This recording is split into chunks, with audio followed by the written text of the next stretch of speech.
Hello दोस्तों, तो क्या हाल है आप लोगों के। उम्मीद करता हूँ सब बढ़िया ही होगा। तो मैं अभिषेक स्वागत करता हूँ हर बार की तरह अपने चैनल पे अभिषेक क्लासेस विद फन पे, और आज फिर से एक न्यू वीडियो के साथ। और आज की ये वीडियो है चैप्टर नंबर 1 के लिए, ठीक है। जो अपने साइंस का चैप्टर नंबर 1 है ना, उसकी वीडियो है ये। और आज की इस वीडियो में हम बात करने वाले हैं सारी इंपॉर्टेंट केमिकल रिएक्शंस के बारे में। क्लास 10th के साइंस के चैप्टर नंबर 1 में जितने भी रिएक्शन हुए हैं, जितने भी रिएक्शन आपकी बुक में दिए गए हैं, और जितने भी तरह के रिएक्शन, जितने भी तरह के अभिक्रियाएं आपको दी गई हैं, उन सभी अभिक्रियाओं के उदाहरण आज मैं आपके सामने रखने वाला हूं।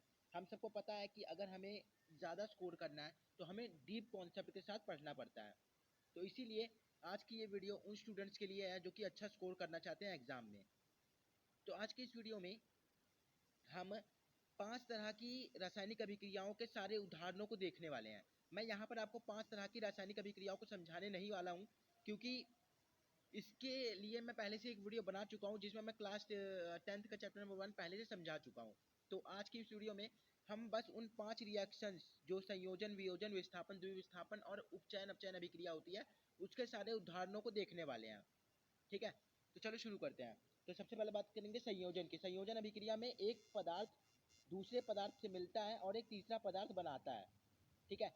यानी ए और बी पदार्थ, कोई पदार्थ ए और बी मिलकर ए और बी पदार्थ बनाते हैं, ठीक है। अब देखो, जैसे कि यहाँ पर हमारी बुक में टोटल मिलाकर 5 उदाहरण दिए गए हैं संयोजन अभिक्रिया से। तो इन 5 उदाहरणों को आप लोग कॉपी में नोट डाउन भी कर लेना।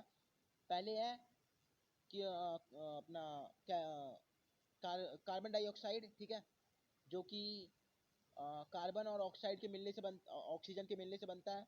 उसके बाद है मैग्नीशियम ऑक्साइड। उसके बाद है H2O का मिलना, यानी ये जल हो गया अपना। और CH, जब मीथेन को ऑक्सीजन की उपस्थिति में जलाया जाता है तो हमें कार्बन डाइऑक्साइड, H2O गैस और ऊष्मा मिलती है।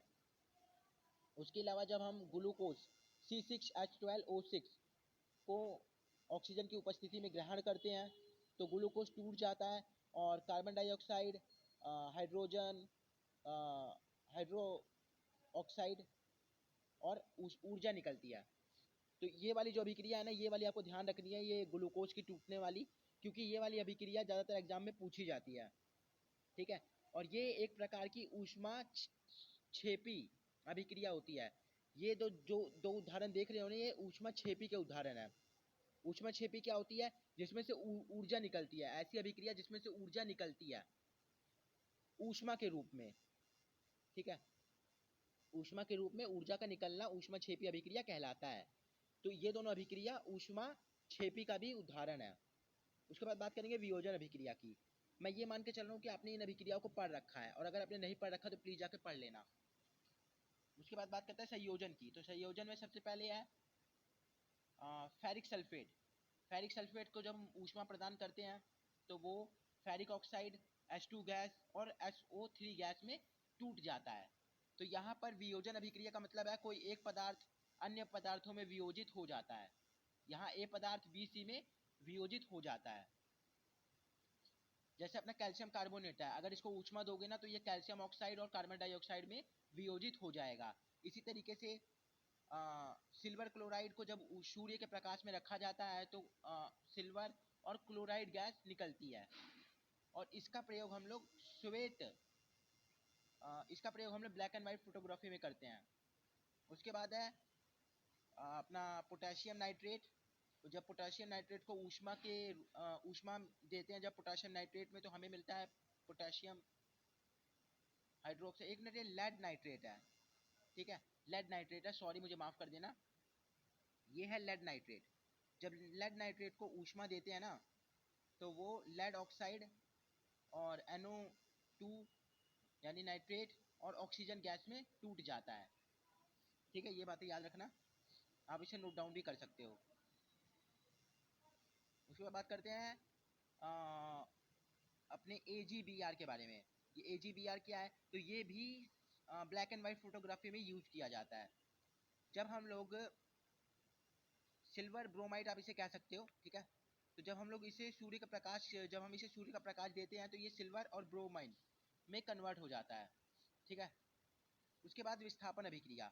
विस्थापन अभिक्रिया वो अभिक्रिया होती है जिसमें कम अभिक्रियाशील पदार्थ, अधिक अभिक्रियाशील पदार्थ, जो अधिक अभिक्रियाशील पदार्थ होते हैं वो कम अभिक्रियाशील पदार्थ से तत्वों का विस्थापन कर देते हैं। ठीक है, जैसे यहाँ पर इसके लिए आपको सक्रियता श्रेणी याद होनी चाहिए। तो यहाँ पर जो आयरन है वो कॉपर को विस्थापित कर देता है, यानी आयरन अधिक अभिक्रियाशील है, कॉपर कम अभिक्रियाशील है, तो ये इसे हटा देता है। तो इस तरीके से बन जाता है फेरिक सल्फेट, और कॉपर का विलयन हमें अलग से मिलता है। ये सॉलिड होता है, ये और ये एक्वस यानी कि लिक्विड की फॉर्म में होता है, ये विलयन के फॉर्म में रहता है। और जब हम लोग इसमें आयरन डाल देते हैं तो हमें कॉपर मिलता है और फेरिक सल्फेट का विलयन मिलता है।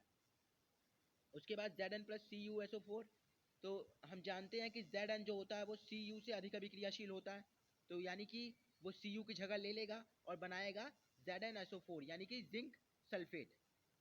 इसी तरीके से लेड प्लस CuCl2, हम ये भी जानते हैं कि जो लेड होता है, ठीक है, जो शीशा होता है वो कॉपर से अधिक अभिक्रियाशील होता है, तो वो कॉपर को हटा देगा और कॉपर की जगह ले लेगा और बनाएगा लेड क्लोराइड।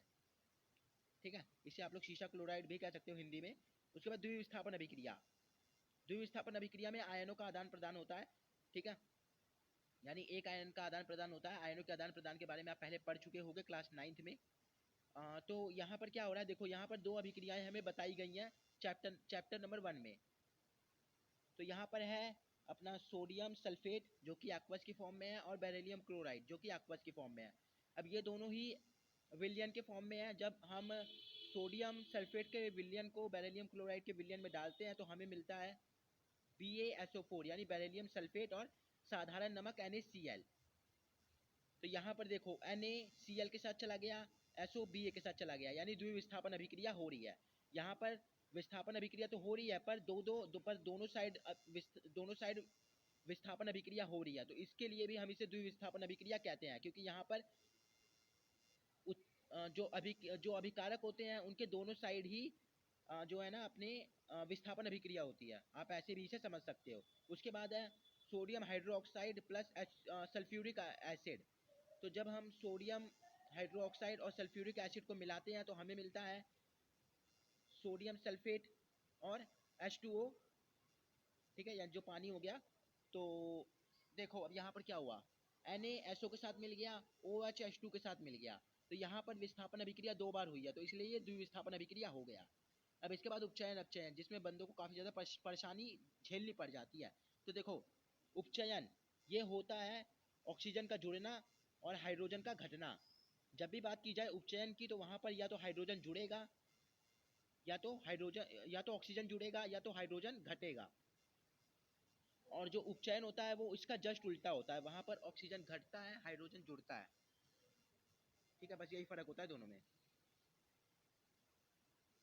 रेडॉक्स अभिक्रिया और देख लेते हैं। रेडॉक्स अभिक्रिया में उपचयन अपचयन दोनों अभिक्रियाएं होती हैं। तो इस तरीके से ये हो जाता है खत्म। मैं मिल रहा हूँ मुझे नेक्स्ट वीडियो में, तब तक के लिए थैंक्स फॉर वॉचिंग।